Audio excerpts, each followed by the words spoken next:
ఈరోజు వ్లాగ్ వచ్చేసి Italian broccoli pasta ఎలా చేసుకోవాలో ఈ వ్లాగ్లో అయితే చెప్తాను అనమాట. ఇవైతే కావాల్సిన ఇంగ్రీడియంట్స్ చాలా ఈజీ, వెరీ సింపుల్ మెథడ్లో అయితే నేను ఇప్పుడు మీకు చూపిస్తానమాట. సో చూసేయండి.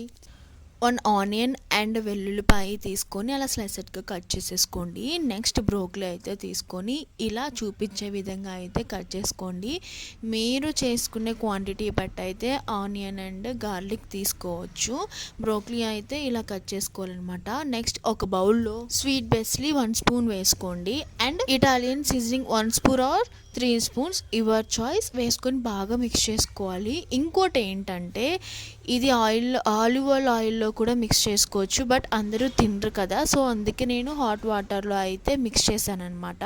మీరు ఆయిల్ తింటే మాత్రం ఆలివ్ ఆయిల్లో మిక్స్ చేసుకోండి. ఈ బేస్ వచ్చేసి ఆలివ్ ఆయిల్ వేస్తే మాత్రం టేస్ట్ ఎన్హాన్స్ అవుతుంది. అది తినే వాళ్ళు అయితే కంపల్సరీ అదైతే స్కిప్ చేయొద్దు, ఆలివ్ ఆయిల్లోనే మిక్స్ చేసుకోండి. ఇలా బాగా మిక్స్ అయ్యేలాగా కొంచెంసేపు కలపండి అనమాట. కొంచెంసేపు కలిపి దాన్ని అయితే మనం పక్కన పెట్టేసుకోవాలి. నెక్స్ట్ స్టవ్ మీద బాండీ పెట్టేసుకొని ఆయిల్ వేసుకోవాలి. ఆయిల్ ఎంతో పట్టదండి, కొంచెమే పడుతుంది, సో చూసి వేసుకోండి. ఇంకో స్టవ్ మీద అయితే హాట్ వాటర్ అయితే బాయిల్ చేసుకోండి.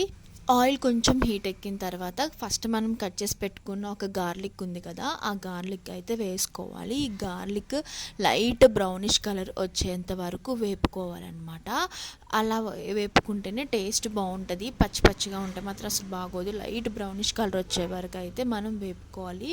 నెక్స్ట్ బ్రౌనిష్ కలర్ వచ్చిన తర్వాత మనమైతే ఆనియన్స్ కూడా కట్ చేసి పెట్టుకున్నాం కదా, సో ఇప్పుడు అవి కూడా యాడ్ చేసుకోవాలన్నమాట. ఆనియన్స్ ఇవి 2 బాగా వేపుకోవాలి ఆయిల్లో.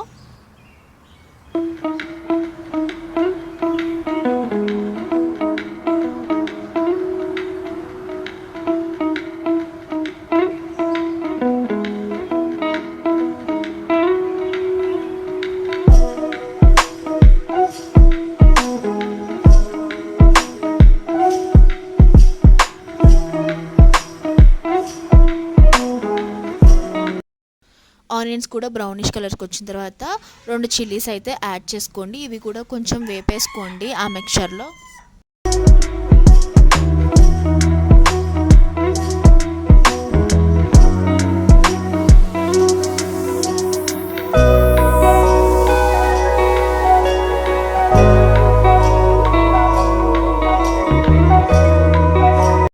సో కొంచెం సేపు వేగిన తర్వాత ఫస్ట్ మనం కట్ చేసి పెట్టుకున్న బ్రోకలీ అయితే యాడ్ చేసుకోవాలన్నమాట. యాడ్ చేసుకొని బాగా మిక్స్ చేయండి. అవి మొత్తం కలిసేలాగా మిక్స్ చేయాలన్నమాట. ఇలా ఆనియన్స్లో మిక్స్ చేసుకున్న తర్వాత వీటిల్లో కొంచెం అయితే salt, chilli flakes, pepper add చేసుకొని ఇంకా అవన్నీ కలిసేలాగా బాగా కలపండి అనమాట.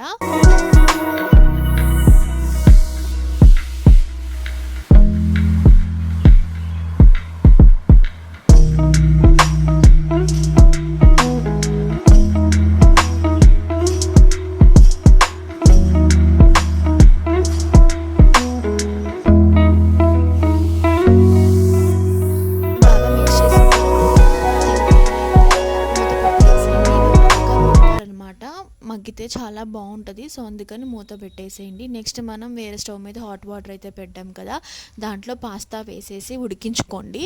ఉడికించేటప్పుడు అయితే కొంచెం సాల్ట్ యాడ్ చేసుకోండి. మీకు కావాల్సినంత సాఫ్ట్గా అయితే ఉడికించుకోవచ్చు, అది మీ చాయిస్ అనమాట. సాల్ట్ వేసిన తర్వాత అయితే ఒకసారి మనం 2-3 టైమ్స్ అయితే కలుపుకుంటూ ఉండాలి వాటిని, అలా వదిలేయకుండా. నెక్స్ట్ మనం అయితే మూత పెట్టిన దాన్ని అయితే ఒకసారి చూద్దాము కుక్ అయిందా లేదా అని చెప్పేసి. ఒకసారి దాన్ని అయితే మనం మెదుపుకోవాలన్నమాట. అప్పుడు చిల్లీ ఫ్లేక్స్ కూడా యాడ్ చేసుకోవాలి. కొంచెం స్టార్టింగ్లో చెప్పాను కదా, మనం సరిపోతే లేదో చూసుకొని మళ్ళీ కొంచెం యాడ్ చేసుకోవచ్చు. నెక్స్ట్ మనం చీజ్ అయితే గ్రేట్ చేసి పెట్టుకుందాం. దీంట్లో మనం చీజ్ కూడా వేసుకుంటాం కదా, సో దాన్ని అయితే మనం గ్రైండ్ చేసి పెట్టుకుందాం. మీ టేస్ట్కి తగ్గట్టు చీజ్ని అయితే గ్రిల్ చేసుకొని ఒక పక్కన అయితే పెట్టుకోండి.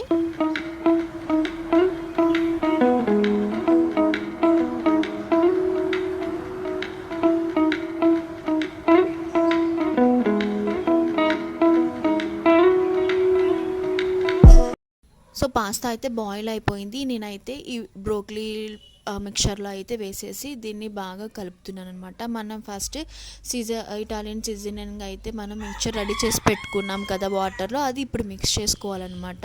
బాగా మిక్స్ చేసేసుకొని మళ్ళీ ఒకసారి మనం అయితే క్యాప్ పెట్టేసుకోవాలి. ఇది వచ్చేసి నేను క్యారెట్ సూప్ అయితే చేశాను దీంట్లోకి. అండ్ లాస్ట్లో మనమైతే చీజ్ మిక్స్ చేసుకోవాలన్నమాట. అప్పుడు లాస్ట్లో మనం దింపుతున్నాం అనగా కొంచెంసేపుకి చీజ్ మిక్స్ చేసుకొని కొంచెం కలిపేసుకోవాలి. అంతే, వెరీ సింపుల్ అండి ఇటాలియన్ పాస్తా వచ్చేసి. మీరు కూడా తప్పనిసరిగా ట్రై చేయండి, బాగుంటుంది. ఇదే ఈరోజు మాకు డిన్నర్ వచ్చేసి. పాస్తాలోకి అయితే గార్లిక్ క్యారెట్ జ్యూస్ అయితే బాగుంటుంది.